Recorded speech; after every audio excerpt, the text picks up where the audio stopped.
The డిబేట్కు స్వాగతం. ఒక journalist ఒక రాజకీయ నాయకుడి మాటలను రిపోర్ట్ చేస్తున్నప్పుడు నేను ఖచ్చితంగా గెలుస్తాను అన్న మాటను తాను గెలుస్తానని ఆయన అన్నారు అని మార్చడంలో కేవలం వ్యాకరణం మాత్రమే ఉందా, లేక ఆ మాటలపై పట్టు సాధించే ప్రయత్నం కూడా ఉందా? సరిగ్గా ఇదే విషయం గురించి ఈరోజు మనం చర్చిస్తున్నాం. ఒకరు చెప్పిన మాటలను ఇంకొకరికి చెప్పే పద్ధతిలో, అంటే ఈ రిపోర్టెడ్ స్పీచ్లో మనం పాటించే నియమాల గురించి మన సోర్స్ మెటీరియల్ చాలా వివరంగా చెబుతోంది. మనం చర్చించబోయే అసలు ప్రశ్న ఇదే.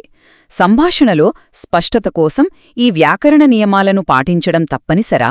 లేక ఈ నియమాలు అసలు మాటల్లోని జీవాన్ని, ఆ భావోద్వేగాన్ని చంపేసి కేవలం నిర్జీవమైన సమాచారంగా మార్చేస్తాయా?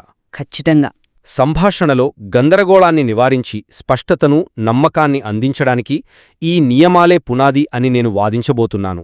అయితే ఈ నియమాల వల్ల అసలు మనిషి మాట్లాడిన తీరు, వారి వ్యక్తిత్వం మాయమైపోయి మనకు కేవలం వాస్తవాల అస్థిపంజరం మాత్రమే మిగులుతుందని నా అభిప్రాయం. సరే, నా వాదనేంటంటే సమాచారాన్ని ఒకరినుంచి మరొకరికి చేరవేసేటప్పుడు, ముఖ్యంగా కాలం, ప్రదేశం మారినప్పుడు ఖచ్చితత్వం అనేది చాలా ముఖ్యం. మనం ఒకరి మాటలను నివేదిస్తున్నామంటే కేవలం పదాలను వల్లించడం కాదు, ఆ మాటలు ఏ సందర్భంలో, ఎవరి ఉద్దేశంతో చెప్పబడ్డాయో ఆ సారాన్ని చెక్కుచెదరకుండా అందించాలి. ఇక్కడే మన సోర్స్ మెటీరియల్లో వివరించిన నియమాలు చాలా కీలక పాత్ర పోషిస్తాయి. ఉదాహరణకు, ఇక్కడ అని చెప్పిన మాటను వేరే చోట నివేదించేటప్పుడు అక్కడ అని మార్చడం, లేదా రేపు అన్నదాన్ని మరుసటి రోజు అని మార్చడం, ఇవన్నీ చాలా తార్కికంగా ఉంటాయి. ఈ చిన్న మార్పులు వినేవారికి ఎటువంటి గందరగోళం లేకుండా ఆ మాటలు ఎప్పుడు, ఎక్కడ చెప్పబడ్డాయో స్పష్టమైన చిత్రాన్ని అందిస్తాయి. ఇది ఒక రకంగా సమాచారానికి జీపీఎస్ లాంటిది. మన ఆధారపత్రంలోని Aditi has said I will win the competition అనే వాక్యాన్ని గమనించండి. ఇక్కడ అదితి ఆ మాట చెప్పి ఎక్కువ కాలం అవ్వలేదని హ్యాస్ సెడ్ అనే పదం సూచిస్తుంది. అందుకే దాన్ని పరోక్షంగా చెప్పినప్పుడు Aditi has said that she will win the competition అని కాలంలో మార్పు రాదు. ఈ సూక్ష్మమైన నియమం సమాచారం ఎంత పాతదో కూడా సూచిస్తుంది. ఇలాంటి నియమాలు ముఖ్యంగా న్యాయపరమైన పత్రాలు, చారిత్రక రికార్డులు లేదా అధికారిక నివేదికలలో సమాచారానికి ప్రామాణికతను, విశ్వసనీయతను అందిస్తాయి.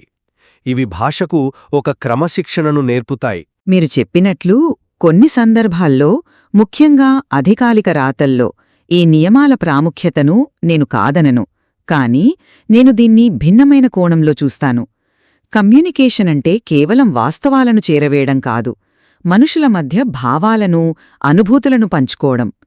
ఈ నియమాలను గుడ్డిగా పాటించడం వల్ల మనం ఆ మానవ సంబంధమైన అంశాన్ని పూర్తిగా కోల్పోతున్నాం. మన సోర్స్లో భావోద్వేగాలను బలంగా వ్యక్తపరిచే వాక్యాలను తీసుకుంటే ఈ విషయం స్పష్టంగా అర్థమవుతుంది. Khushi said hurrah we won the game అనే వాక్యముంది. ఆ హుర్రా అనే ఒక్క పదంలో ఎంత ఆనందం, ఎంత ఉత్సాహమున్నాయి. కాని నియమాల ప్రకారం దాన్ని Khushi exclaimed with joy that they had won the game అని మార్చాలి. చెప్పండి, ఎక్స్క్లెయిమ్డ్ విత్ జాయ్ అనే ఆ పొడి వివరణ ఆ హుర్రాలోని ఆకస్మిక ఆనందాన్ని పట్టుకోగలదా? ఆ భావోద్వేగాన్ని నీరుగార్చేస్తోంది కదా. అలాగే Daksha said to his friend please help me అనే అభ్యర్థనను చూడండి. ఆ ప్లీజ్ అనే పదంలో ఎంత ఆర్తి, ఎంత వినయముండొచ్చో. దాన్ని Daksh requested her friend to help her అని మార్చినప్పుడు అది ఒక సాధారణ సంఘటన నివేదికగా మారిపోతుంది. అసలు ఉద్దేశం కేవలం సమాచారాన్ని అందించడమే అయితే ఈ నియమాలు గొప్పవే. కాని అసలు ఉద్దేశ్యం ఒక అనుభూతిని పంచడమైతే ఈ నియమాలు ఒక అడ్డంకిగా మారతాయి. అంతిమంగా మనం కేవలం సమాచారాన్ని మాత్రమే నివేదిస్తున్నాం, కాని ఆ సమాచారాన్ని అందించిన మనిషిని కాదు. మాట్లాడుతున్నారు అనే గందరగోళం రాకుండా మన సోర్స్ ఒక చక్కని పద్ధతిని సూచిస్తుంది. మన సోర్స్లోని Ashita said to Krishvin you are giving them my books అనే వాక్యాన్ని తీసుకుందాం. ఇక్కడ యు అంటే ఎవరు? క్రిష్విన్.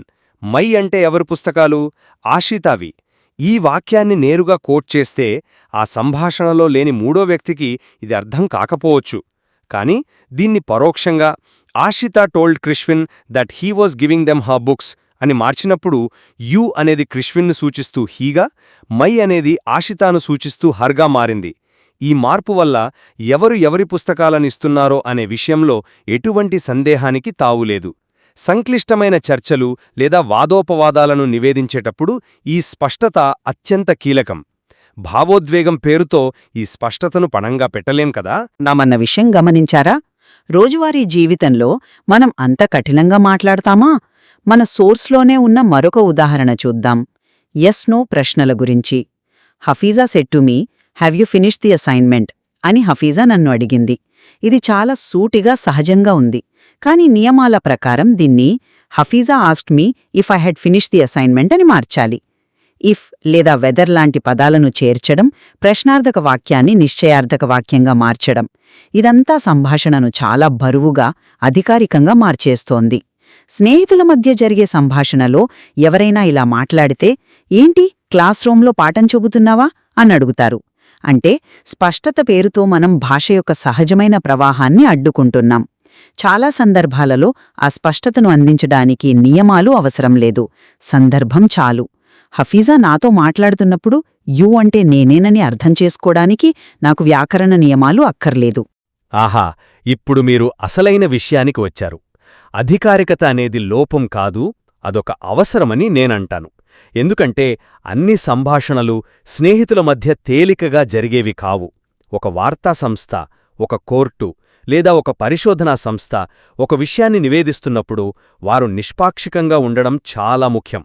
రిపోర్టర్ యొక్క సొంత అభిప్రాయాలు, భావోద్వేగాలు అందులో కలవకూడదు. పరోక్ష కథనం అంటే ఇండైరెక్ట్ స్పీచ్ ఈ నిష్పాక్షికతను సాధించడానికి ఒక శక్తివంతమైన సాధనం. ఇది వక్తకు, నివేదించేవారికి మధ్య ఒక స్పష్టమైన దూరాన్ని సృష్టిస్తుంది. మన సోర్స్లో మోడల్ సహాయక క్రియల మార్పు గురించి చెప్పారు. క్యాన్ను కుడ్గా, మేని మైట్గా మార్చడం గమనించండి. He said to me I can help you అన్నది he told me that he could help మీగా మారినప్పుడు అది ఒకప్పుడు ఇవ్వబడిన వాగ్దానమని, అది ఇప్పుడొక నివేదిక అని స్పష్టమవుతుంది. ఇది ఆ మాటలకు ఒక చారిత్రక కోణాన్ని ఇస్తుంది. ఆబ్జెక్టివిటీ అంటే నిష్పాక్షికతను కాపాడటానికి ఈ అధికారికత చాలా అవసరం.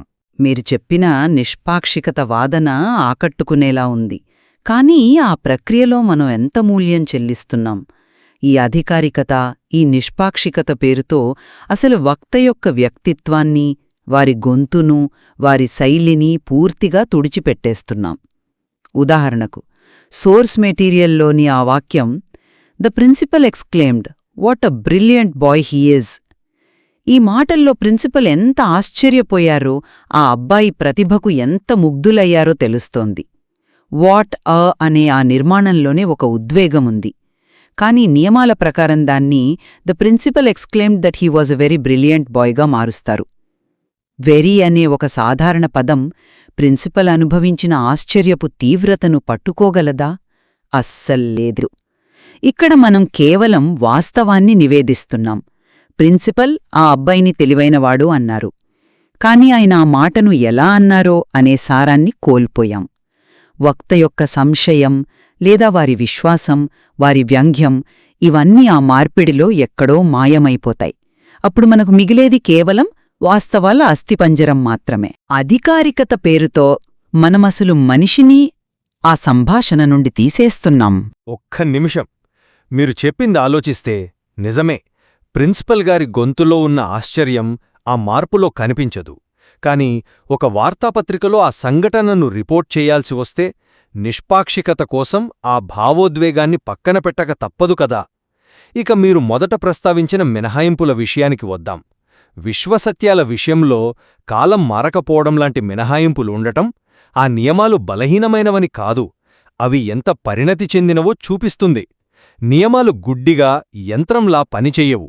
అవి భాష యొక్క సంక్లిష్టతను, సందర్భాన్ని గౌరవిస్తాయని చెప్పడానికి ఇదే నిదర్శనం. Our teacher said that the Nile is the longest river in the world అనే వాక్యంలో నైలు నది నిన్న పొడవైనది, ఈ రోజు కాదు అని చెప్పలేం కదా. అది ఎప్పటికీ సత్యం. కాబట్టి కాలం మారదు. ఇది నియమాల యొక్క లోపం కాదు, వాటి యొక్క తెలివి. అవి మార్గనిర్దేశం చేస్తాయి. భాషను బంధించడానికి కాదు, క్రమబద్ధీకరించడానికి ఉన్నాయి. ఈ మినహాయింపులు నియమాలను మరింత పటిష్టం చేస్తాయి, బలహీనపరచవు. నేను దీన్ని మరోలా చూస్తాను. ఈ మినహాయింపులే నియమాల అసలు పరిమితులను బయటపెడుతున్నాయి. అవి నియమాలు సర్వశక్తిమంతం కావని, సందర్భమే అంతిమ నిర్ణేత అని మనకు స్పష్టంగా చెబుతున్నాయి. ఉదాహరణకు, సోర్స్లోని Ashok said I play football every weekend అనే వాక్యం గురించి లోతుగా ఆలోచిద్దాం. దీన్ని పరోక్షంగా మార్చాలంటే కేవలం వ్యాకరణ నియమం తెలిస్తే సరిపోదు. మనకు అదనపు సమాచారం అంటే సందర్భం తెలిసుండాలి. అశోక్ ఇప్పటికీ ప్రతి వారాంతం ఫుట్బాల్ ఆడుతూనే ఉంటే అది అతని ప్రస్తుత అలవాటు కాబట్టి కాలం మారదు. Ashok said that he plays football every weekend. ఒకవేళ అతను ఆ అలవాటు చాలా కాలం క్రితం మానేసి దాని గురించి ఇప్పుడు చెబుతుంటే అప్పుడు కాలం మారుతుంది. Ashok said that he played football every weekend. చూశారా? ఒకే వాక్యం కాని సందర్భాన్ని బట్టి రెండు రకాలుగా మారుతుంది. అంటే నియమాన్ని ఎలా ఉపయోగించాలో నిర్ణయించేది వాస్తవ ప్రపంచంలోని సందర్భం. ఇది నియమం కంటే నివేదించే వ్యక్తి యొక్క జ్ఞానం, విచక్షణపై ఆధారపడటాన్ని ప్రోత్సహిస్తుంది. అంతిమంగా నియమాలు కేవలం సూచనలు మాత్రమేనని, సందర్భమే అసలైన శాసనమని ఇది రుజువు చేస్తోంది. ఈ చర్చలో ఒకరి మాటలను మరొకరికి చేరవేసేటప్పుడు నియమాల పాత్ర ఎంత కీలకమో చూశాం. ముఖ్యంగా అధికారిక సందర్భాలలో స్పష్టత, ఖచ్చితత్వం మరియు నిర్మాణం కోసం ఈ నియమాలు ఒక బలమైన చట్రాన్ని అందిస్తాయి. కాలం, సర్వనామాలు మరియు సమయ సూచికలలో చేసే మార్పులు సమాచారాన్ని ఎలాంటి గందరగోళం లేకుండా నిష్పాక్షికంగా అందించడంలో ఎంతగానో సహాయపడతాయి. అవి భాషకు ఒక విశ్వసనీయమైన ఆధారాన్నిస్తాయి. అదే సమయంలో ఈ నియమాలను కఠినంగా పాటించడం వల్ల ప్రసంగం యొక్క సహజత్వం, ఆ భావోద్వేగ తీవ్రత మరియు అసలైన స్వరం ఎలా కనుమరుగవుతాయో కూడా మనం చర్చించాం. భాష యొక్క ఉద్దేశ్యం కేవలం సమాచారాన్ని చేరవేయడమే కాదు, అనుభూతులను, వ్యక్తిత్వాన్ని పంచుకోవడం కూడా. కొన్నిసార్లు ఈ నియమాలు ఆ ఉద్దేశ్యానికి అడ్డుగా నిలుస్తాయి, ఒక సజీవ సంభాషణను నిర్జీవమైన నివేదికగా మార్చేస్తాయి. బహుశా ఈ నియమాలను మనం గుడ్డిగా పాటించే చట్టాలుగా కాకుండా కమ్యూనికేషన్ను మెరుగుపరచడానికి ఉపయోగపడే సాధనాలుగా చూడాలేమో. ఒక సుత్తిని గోడకు మేక కొట్టడానికి వాడొచ్చు, లేదా శిల్పం చెక్కడానికి వాడొచ్చు. దాన్ని ఎలా ఉపయోగించాలనేది మన విచక్షణపై ఆధారపడి ఉంటుంది.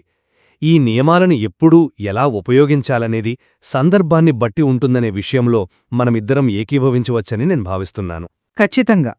సంభాషణ యొక్క స్పష్టతకు, దాని సహజత్వానికి మధ్య సరైన సమతుల్యతను కనుగొనడమే అసలైన నైపుణ్యం. నియమం యొక్క నిర్మాణం మరియు సందర్భం యొక్క స్వేచ్ఛ రెండింటిని గౌరవించినప్పుడే సమర్థవంతమైన కమ్యూనికేషన్ సాధ్యమవుతుంది. ఈ అంశంపై మన సోర్స్ మెటీరియల్లో ఇంకా లోతుగా అన్వేషించడానికి ఎంతో అవకాశముంది.